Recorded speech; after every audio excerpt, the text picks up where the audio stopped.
recompensa na ressurreição dos justos. Palavra da salvação.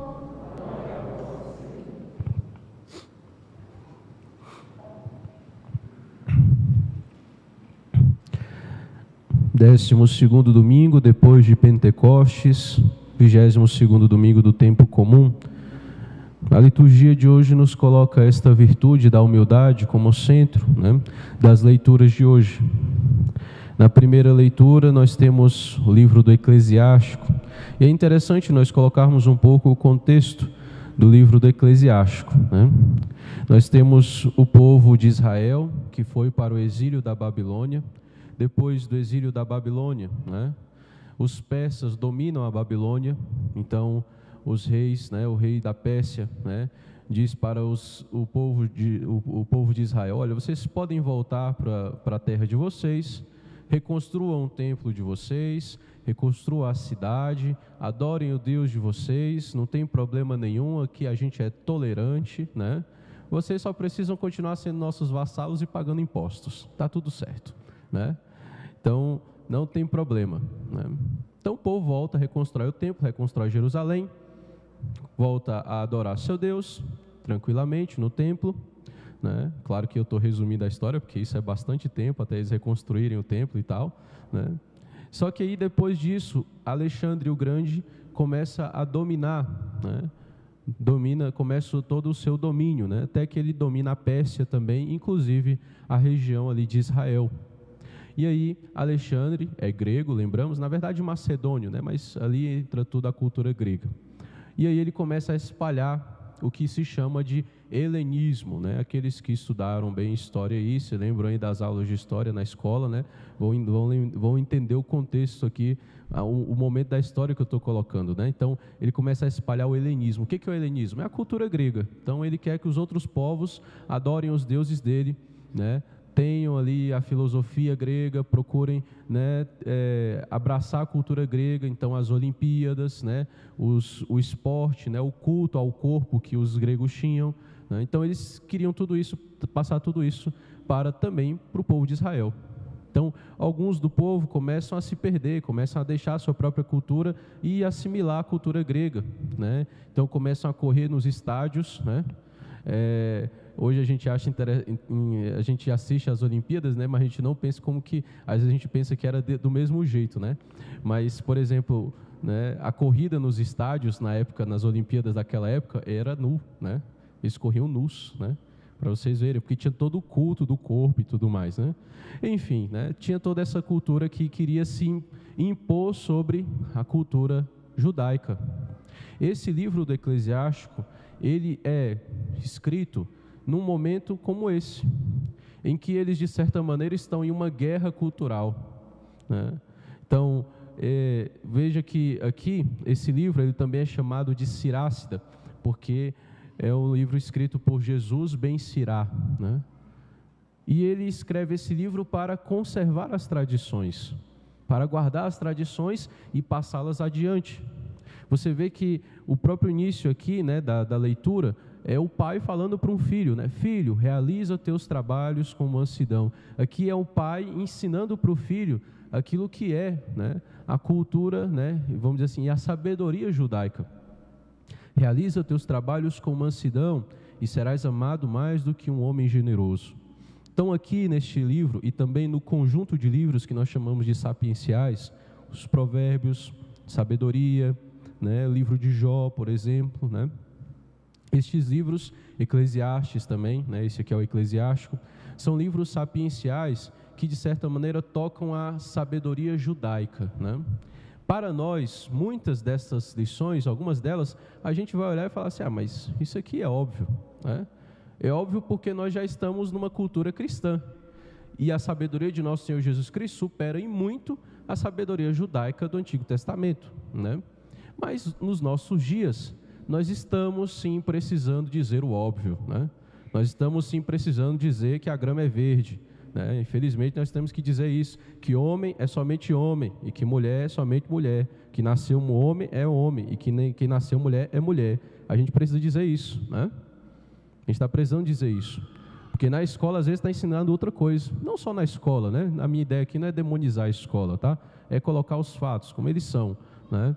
Mas também naquele celular que você entregou para o seu filho, né? Ele aprende isso aí naquele celular que você entregou para ele. Então, veja, este livro foi escrito em um contexto de guerra cultural, de certa maneira. Escrito por alguém que queria guardar as tradições, guardar aquilo que recebeu dos seus pais. E aqui este livro está cheio de conselhos para o filho. Por isso eu digo aos pais, né? Padre, como é que eu vou educar meu filho? Olha esse mundo, como é que está? Mas eu não tenho essa sabedoria, eu não tenho esse conhecimento. Muito bem, meu caro, então continue, então comece a perscrutar os livros sapienciais. Você vai ver conselhos muito concretos, simples até. Provérbios, né? Então, veja os Salmos, os Provérbios, o Eclesiástico, é uma boa, muito bom também, né? É no Eclesiástico que tem uma célebre passagem, né, para esse mês vocacional, né? Meu filho, se entrares para o serviço do Senhor, prepara-te para a prova, porque assim como o ouro é provado no grisol, o justo é provado no cadinho da humilhação, né? Aí os padres adoravam colocar esse texto bíblico para nós quando a gente estava entrando no seminário. Tipo, você está entrando aqui, né? Você se prepare, que vai vir prova, né? De todo tipo, de todos os lados, né? Assim é aquele que decide entrar para o serviço do Senhor. Mas veja, é um conselho do Eclesiástico, mais de 2000 anos atrás. Muito mais, né? Então, esse livro é muito interessante, né? Principalmente para os pais. Você quer dar bons conselhos, ensinar ali os princípios que vão fundamentar a vida do seu filho, para toda a vida mesmo, toda a vida dele, principalmente quando ele está pequenininho ali, que está sendo formada a personalidade dele, os conselhos da própria Sagrada Escritura, dos sapienciais. Aqui você vai encontrar a sabedoria dos antigos, aqui você vai encontrar a sabedoria que vai tornar seu filho virtuoso, e forte também, né? A virtude aqui significa força também, mas uma força espiritual, né? Então, é importante a gente olhar para este livro. E aqui vamos um pouco aqui brevemente nesses versículos, né? Na medida em que fores grande, deverás praticar a humildade, e assim encontrarás graça diante do Senhor. Uma coisa muito simples, né? Que a gente aprende às vezes dos nossos pais. Eu digo que a gente aprendi dos meus avós, né? Veja, quanto mais você cresce na vida, meu filho, mais humilde você deve ser. Tem gente que quanto mais cresce na vida, mais humilha os outros, né? Não, quanto mais você cresce na vida, mais humilde você deve ser. Quanto mais as coisas dão certo para você, mais você deve ser humilde, se reconhecer pequeno diante de Deus e agradecer a Deus, porque está tudo dando certo, né? Então, uma coisa muito simples, aí ele continua, muitos são altaneiros e ilustres, né? Mas é aos humildes que ele revela seus mistérios. Veja, de novo, isso aqui é uma passagem bíblica que nós vamos escutar algo parecido no Novo Testamento. São Tiago diz, né, que Deus resiste aos soberbos e dá a sua graça aos humildes, né? Então veja, o Senhor revela seus mistérios aos humildes, aos pequeninos. Olha só, pois grande é o poder do Senhor, mas Ele é glorificado pelos humildes. Tem um salmo que diz assim, né? O perfeito louvor vos é dado pelos lábios dos mais pequeninos, de crianças que a mãe amamenta. Veja, como o salmista, como é bonita essa imagem, né? O salmista diz assim, olha, o perfeito louvor é dado a Deus pelas criancinhas, pelos pequenos, pelas criancinhas que são amamentadas pela mãe, né? Ali é dado o perfeito louvor, né? Porque é um pequenino, né? É um dos pequeninos.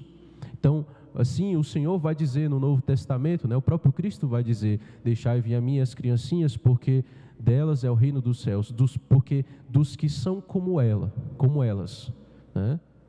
É o reino dos céus, daqueles que se fazem pequenos. Então, o louvor, né, só é dado pelos humildes. Deus só é glorificado pelos humildes. O louvor dos soberbos Deus rejeita. Deus não quer o louvor dos soberbos, né? E aí ele continua agora falando sobre o orgulhoso. Para o mal do orgulhoso não existe remédio, pois uma planta de pecado está enraizada nele, e ele não compreende. A sabedoria aqui do Eclesiástico, né? O primeiro pecado da história é o orgulho, né? A soberba é a mãe de todos os pecados. A raiz de todo pecado é o orgulho, é a soberba. E por isso ele diz, olha, para o mal do orgulhoso não existe remédio, né? Porque o orgulhoso se fecha, né? Ele fechou seu coração, né? Então, essa planta enraizada vai ser a fonte de todos os outros pecados. É a fonte de todos os outros pecados, é a soberba, né? E aí uma observação interessante, que a gente pode fazer um jogo de palavras aqui com a etimologia dessa palavra aqui. Olha só, pois uma planta de pecado está enraizada nele e ele não compreende.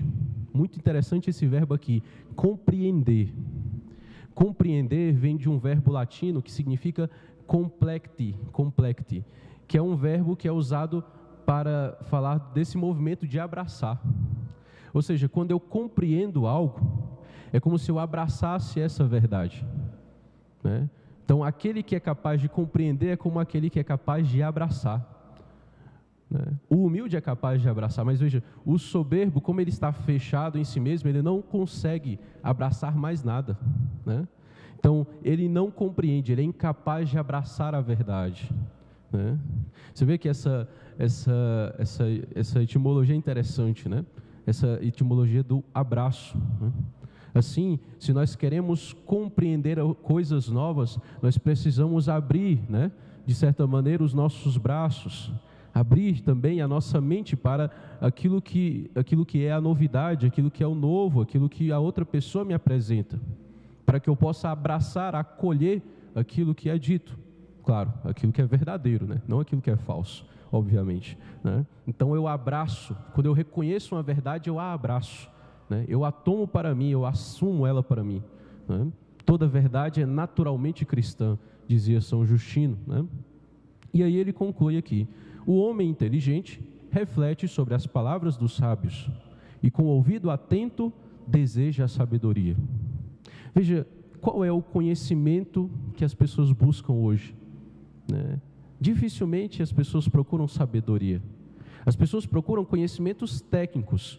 Eu quero um conhecimento técnico na física, eu quero um conhecimento técnico na música, eu quero um conhecimento técnico, né, sei lá, na matemática, e põe aí qualquer outra ciência, mas não procuram a sabedoria, né? A sabedoria é essa capacidade, né, pela etimologia da palavra de novo, né, de saborear uma verdade. A sabedoria é algo mais próximo, mais próprio da filosofia, né? Mas veja, você não precisa fazer uma faculdade de filosofia para obter sabedoria. Não, quantas pessoas têm uma sabedoria por aquilo que viveram? Mas é porque essas pessoas, elas não somente viveram, elas refletiram sobre os acontecimentos na vida, né? Elas refletiram sobre os acontecimentos que elas presenciaram. E refletindo, elas vão obtendo sabedoria, né? Refletindo, elas vão percebendo como que Deus é providente, como que Deus age na história.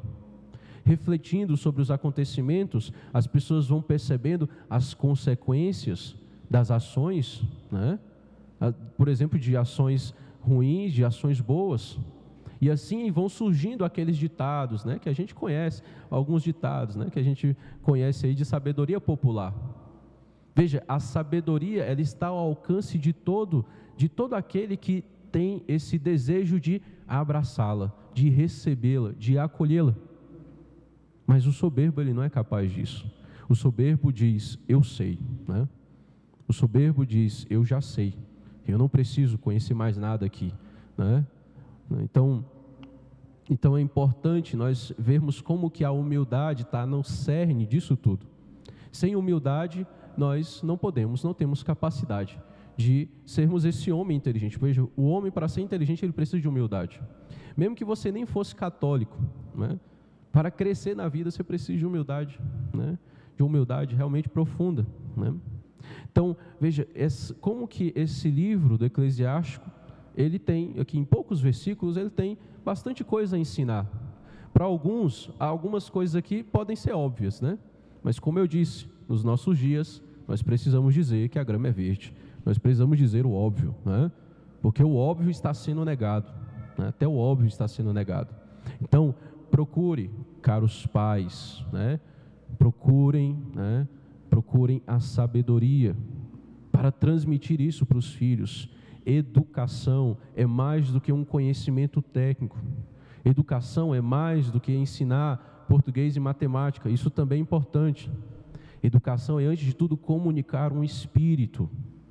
Um bom espírito, obviamente, né? Veja, os professores nas escolas estão comunicando um espírito para os filhos de vocês. Cabem a vocês discernirem se esse espírito é bom, o que há de bom ali. Deve ter alguma coisa boa, mas a gente sabe que tem um monte de coisa errada, né? A minha intenção aqui não é falar mal dos professores, não é falar mal da escola. Está falando mal. Não é isso. É porque é uma preocupação que nós precisamos alertar a todo instante isso, não é? Minha mãe é professora, gente. A ideia aqui não é falar mal dos professores. Minha mãezinha é professora, foi professora a vida inteira, né? E a gente sabe muitas vezes que os próprios professores, às vezes, não concordam com algumas coisas que eles têm que ensinar. A gente sabe disso. Eu sei porque minha mãe me fala isso. Olha, tem coisa que é determinação da regional, né? É assim que se fala, né? Então, assim, a ideia aqui não é, né, demonizar os professores, mas é falar daquilo que é ensinado. Se os pais não se preocuparem com isso, depois os filhos irão se voltar contra, os seus filhos vão se voltar contra vocês. Por isso é tão importante essa vigilância, ser vigilante.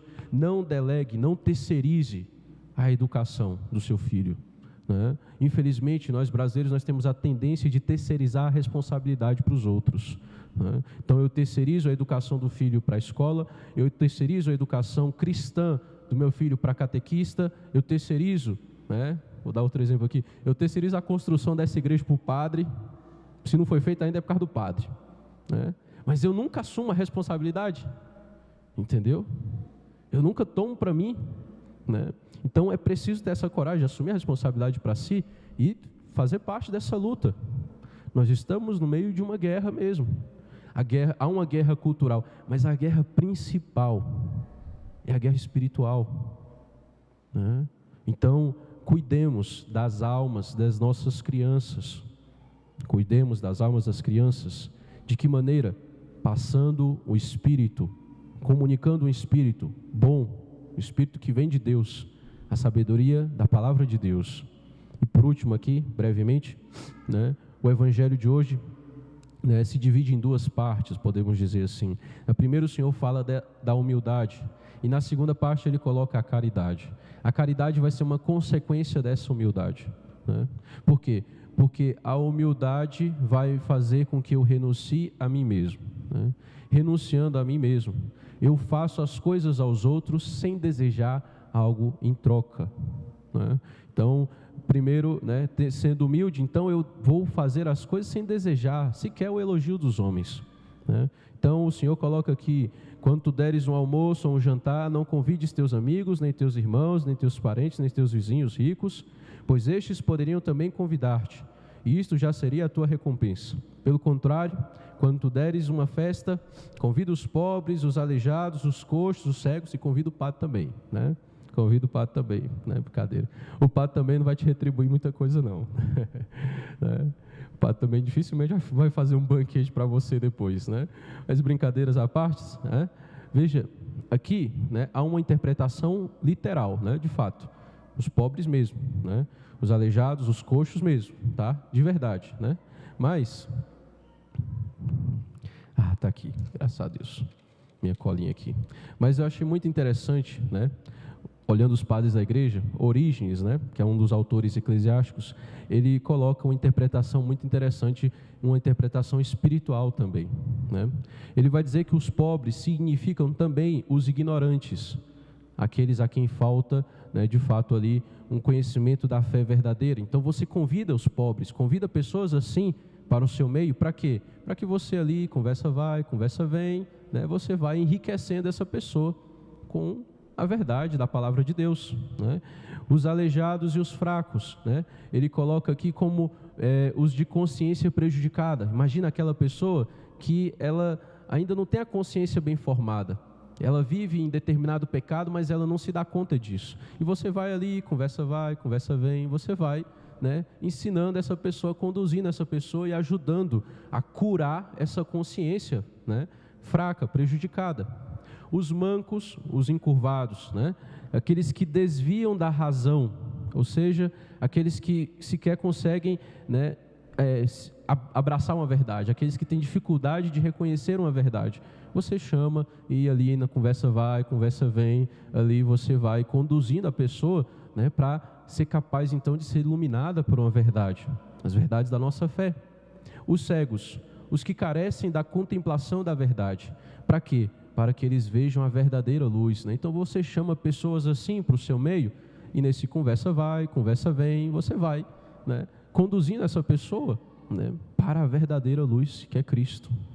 Se você fizer isso, essas pessoas não terão com que retribuir a você, porque foi você que conduziu elas para isto. Então você receberá a recompensa.